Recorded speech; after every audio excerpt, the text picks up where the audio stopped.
Dance Arts of Columbia provides fitness fun for everyone from 3 years old to adult. Dance Arts is a good environment where the friendly staff makes you feel comfortable. Dance Art feels that dance is an art form that you can experience firsthand by learning tap, jazz, modern, musical theater, lyrical, and ballet.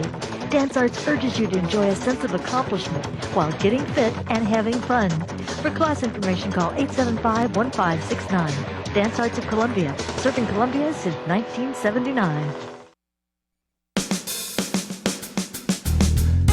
Good morning and welcome to Radio Friends on Monday, December the 14th. We're right in the middle of the holiday season and we're going to talk about watching what we eat today. CASSIE McCLELLAN, good to have you here. Thanks, CASSIE, good to be here. Central Missouri Academy of Nutrition and Dietetics. And here's a young lady who is just prim and proper as can be, and you know the right way to eat, right? We can eat anything we want as long as we don't overindulge. Well, that is true. Everything's okay in moderation. Yeah. I always tell people that. Okay. So it's okay to eat things that aren't quite as healthy as long as it's not large portions of those foods. Yeah.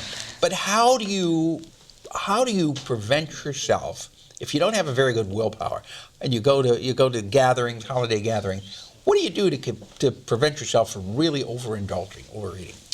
Well, one thing you can do at holiday buffets is look at all the foods that are available before you actually take your plate and fill it up, just so you can kind of make a plan. Okay, this is what I'm going to put on my plate. And also it's good to only go up once and fill your plate and don't go back up again for seconds, because on the buffets, you know, there's tons of different types of food. And so that's easier said than done. Well, yeah, that's true. But another good thing to do is to make sure that you wait long enough to realize whether or not you're full before you go back up and get seconds, because it does take 20 minutes for our stomach to tell our brain that we're full. So you have to make sure that you're not eating too quickly, otherwise you might think that you haven't had enough to eat, and really you have. You just haven't had time to realize it. Right. If you wolf it down, you go back and you get bored, and you wolf it down again, you go back and get more. Just slow down and have conversation while you're eating. Right. If that is a good tip.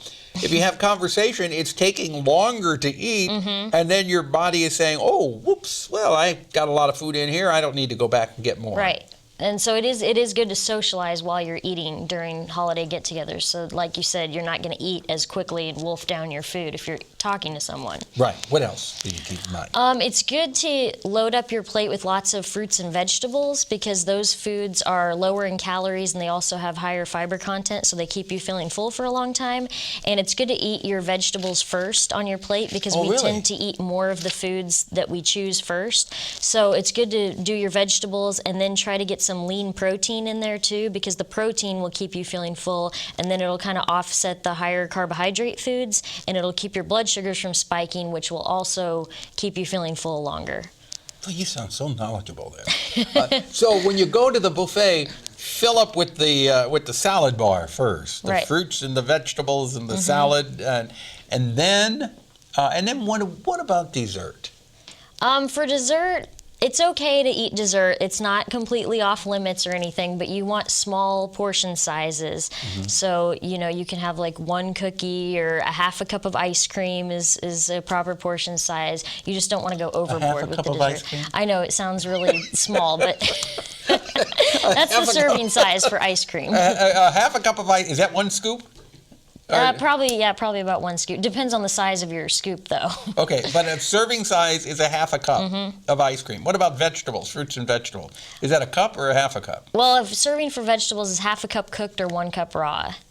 And then for fruits, it's about the size of a tennis ball. So how many servings of fruits and vegetables should we have a day? We should try to eat 5 to 9 servings a day. So that would be 5 to 9 cups of fruits and vegetables. If they're raw vegetables. Okay. Yep. Okay, I think I get that. If you want more information, where do they go online to get this? You can get information on Hy-Vee.com, or eatright.org also has good nutrition information. Okay, CASSIE McCLELLAN, thank you so much for coming by. Thanks for having me. Always a pleasure to have here. Really a very knowledgeable young lady. Thank you. Now I turn to another knowledgeable young lady over here, Liz Schmidt. Good to have you here, Liz, League of Women Voters. And we're wrapping up 2015 and getting ready to go into 2016 election year. I know. Doesn't that sound... Oh, yeah, really? and the league is really, you people are going to be very busy in 2016. We're taking the next 3 weeks off. And That's so you can kind of recoup and get ready for the election so year. we're getting ready to go down to that state legislature, and we ask them politely what their plan is, and then we tell them what our plan is, and often they don't always agree, but that's okay. So we have a priorities day at the Capitol on January 12th, and then the next day we Do you meet with them all in person? Generally, rather than a group, you take 2 to 4 people, maybe 6 at max, to meet with each legislator. And do they grant you an audience? Sometimes. Sometimes their secretaries are wonderful. Are they? I will say they are absolutely wonderful, and we trust them implicitly to deliver our message to their legislator. Okay. So they do deliver your message? Yes, and we often will leave a cheat sheet, which I don't know. You get so many of those, I don't know if they can... But do they actually grant you an audience? Do they grant you time? Not the secretaries, the legislators. Generally they will, and we do go around and make an appointment. If they say they're on the floor or they're busy, we say what time should we come back, and that kind of thing. So, and we give them fair warning we're coming too, which helps a little. Yeah, so that's going to be January 12th. That's January 12th. Then the next day we're doing a radio program on racial and social justice, and then we go to the 19th of January, where we're going to talk about Missouri's power plan. Okay. And we don't know what that is yet because we haven't heard, but there must be a power plan for the state of Missouri. And after that, we're going to talk about money in politics. Oh, wow. And then is that going to be a one-day topic? No. It's got to be more than a one-day topic. This is the sad part. These things, the League of Women Voters was founded like 95 years ago, and do you know child labor was one of their big things, and the vote for Washington, D.C. Well, child labor laws we sort of got, but now we're sort of going the other way because we really want to keep those teenagers occupied. So, okay, but you're dealing with money and politics. Money and politics. When is that? And we've already had a couple of forums on that in 2015, and then in 2016 we're going to decide what we want to do about it, and if we can make any headway with that. Wouldn't it be nice to keep all money out of politics? It is really tough, and we've tried various ways. Have the government. There's a voucher system in Seattle, Washington that we heard of that every person gets a voucher, and they can use that voucher on any politician they want to. And I believe it's in the city government. Okay. If people want more information, they can go to League of Women Voters. LWVCBC, Columbia, Boone County, /.org.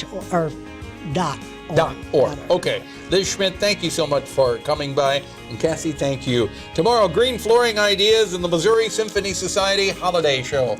Our program directed by Travis McMillen, Reynolds Journalism Institute, audio, Pat Akers, KBIA. Our flow director, Kevin Casson, and our assistant producer and guest coordinator, Uncle James Mouser.